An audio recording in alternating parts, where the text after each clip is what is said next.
안녕하세요. 차바사영입니다. 현대자동차랑 기아가 포터와 봉고, 디젤 모델을 단종시키고 전기 모델을 출시를 했었죠. 까보니까 그 후 결과가 참 안타깝습니다. 원래 1톤 트럭은 경기 불황일 때 더 잘 팔리는 대표적인 생계형 차량이거든요. 근데 전기차로 바뀌고 나니까 오히려 판매량이 반토막이 났어요.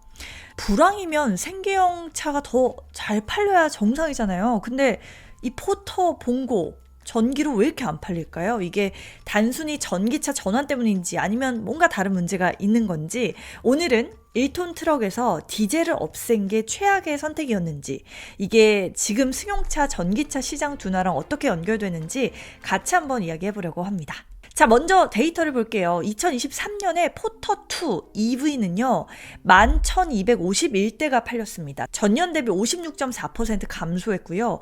봉고3 EV는 6,015대가 팔려서 60.2% 감소했어요. 둘 다 판매량이 반토막이 난 겁니다. 게다가 1톤 트럭 전체 판매량도 줄었는데요. 포터는 29.2%, 봉고는 32% 감소했습니다. 이게 왜 이상하냐? 말씀드렸던 것처럼 보통 경기가 불황일 때 1톤 트럭은 더 잘 팔리는 차란 말이죠. 물론 이 전기 포터랑 봉고가 출시 초반부터 인기가 없었던 건 아니에요. 사실 전기 1톤 트럭 모델들이 초기 시장에선 그래도 나름 성공을 거뒀는데요. 포터2 EV와 봉고3 EV의 누적 판매량을 보면 약 10만 대를 넘겼습니다. 출시 초기에 정부 보조금이다, 친환경 트렌드다, 이게 밀려오면서 시장에서 나름 긍정적인 반응이 있었던 것도 사실이에요. 그러니까 전기 1톤 트럭이 처음부터 실패한 건 아니지만요. 시간이 지금 지나면서 소비자들의 평가가 바뀌었다는 게 핵심이죠. 근데 여기서 혹자는 이렇게 얘기하실 수도 있어요. 서영씨, 지금 한국 경제가 실제로 불황이 아닌 거 아니에요? 다 보니까 나 빼고 다 페라리 몰아. 지금 다들 여유로운 거 아니야? 이러실 수 있잖아요. 하지만 2025년 올해 기준으로 한국 경제 성장률 전망을 보면요, 한 1.7%로 예상이 되고 있습니다. 경제 성장률이 2% 아래로 떨어진다는 건 경제가 위축되고 있다는 뜻이에요. 여기에 소비자 신뢰지수도 하락하면서 내수 시장이 위축되고 있고요. 다시 말해서 사람들이 돈을 안 쓰고 있는 추세는 맞다는 겁니다. 거기다가 수출 증가세까지 둔화되고 있으니까 한국 경제가 글로벌 경기 둔화 영향도 크게 받고 있고요. 자, 이게 자동차 시장에 미치는 영향이 클 수밖에 없어요. 고금리에 고물가 이런 상황까지 겹치면서 사람들이 자동차 같은 고가 제품을 쉽게 사지 않는다는 거죠. 그럼에도 불구하고 1톤 트럭은 언제나 과거 불황에 오히려 판매량이 늘었다는 거잖아요. 왜냐? 단순한 소비재가 아니라 일하는 차, 즉 생계형 차량이니까요. 그런데 이번에는 불황인데도 1톤 트럭 판매량이 줄었다. 이건 결국 전기차 전환 때문인 건데요. 그 이유가 구체적으로 뭘까요? 첫 번째로 보면 가성비가 좀 무너졌죠. 이 차를 사는 사람 기본적으로 업무용 차량으로 쓰시잖아요. 하루에 300, 400 이상 뛰셔야 하는 분들이 정말 많죠. 근데 포터2 EV의 1회 충전 주행거리가 고작 211km입니다. 겨울철에 히터라도 틀잖아요? 200km도 안 갈 가능성이 있어요. 디젤 모델은 연료를 가득 채우면 한 600에서 700km 이상 주행할 수 있는데요. 전기 모델은 이거를 지금 따라갈 수가 없는 상황이죠. 두 번째 이유는 충전 시간이 너무 길다는 거예요.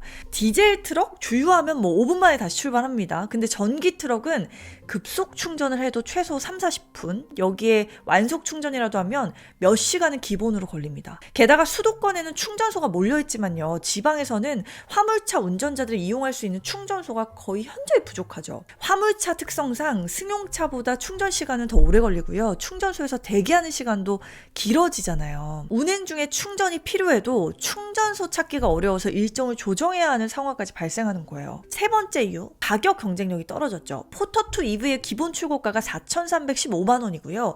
봉고3 EV도 같은 가격이에요. 정부 보조금이랑 지자체 보조금을 다 받으면 실구매가가 2천만 원대 초반까지 내려가긴 한데요. 문제는 기존 디젤 모델이 원래 2,200에서 2,500만 원대였단 거예요. 그러니까 전기 모델로 바뀌면서 가격 메리트도 사실상 없는 거죠.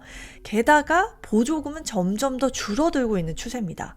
앞으로 가격 부담이 더 커질 가능성이 높죠. 저는 사실 뭐 이런 뉴스를 보면요, 디젤 단종에 대한 아쉬움이 좀 크게 와요. 만약에 한국이 더 앞선 디젤 기술력을 가졌다면 어땠을까라는 질문을 해보게 되죠. 배출가스를 좀 더 획기적으로 줄인 클린 디젤이 개발되어 있었으면 어땠을까?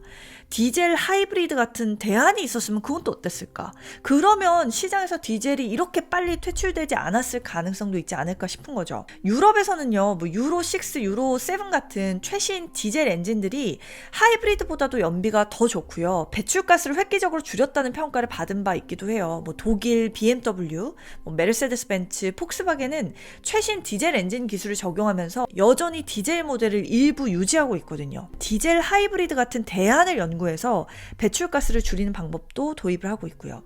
제가 뭐 지금은 많이 못하지만 가끔 운행하는 이 아우디 A6 제 에이스도 디젤이란 말이에요. 사실 차가 좋습니다. 연비도 잘 나오고 괜찮은 디젤 뽑으면 정말 가솔린 뺨치는 것처럼 조용하기도 하고 잘 나가기도 하고, 가끔 뭐 디젤 하면 요소수 좀 넣어줘야 되고 이런 불편함이 있긴 하지만 디젤 맛에 또 맛이 있기 때문에 그리워지는 것도 사실인 것 같아요. 특히나 이런 화물차 시장에선 더더욱 이 궁합으로 따지면 디젤이 최고가 아닌가 싶긴 하거든요.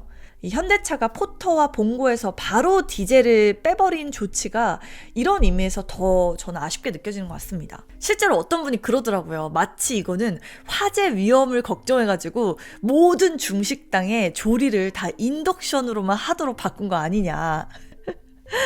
너무 엄청 신박한 비유인 것 같아요. 정말 공감이 됩니다. 저도 괜히 이런 전기 화물차에 대한 안 좋은 성적표를 보니까 디젤에 대한 그리움이 생겨서 또 영상을 한번 찍어보게 됐는데요. 여러분들은 어떻게 생각하시나요? 이 화물차 시장에서 정말 전기 트럭이 가장 올바른 대안일까요?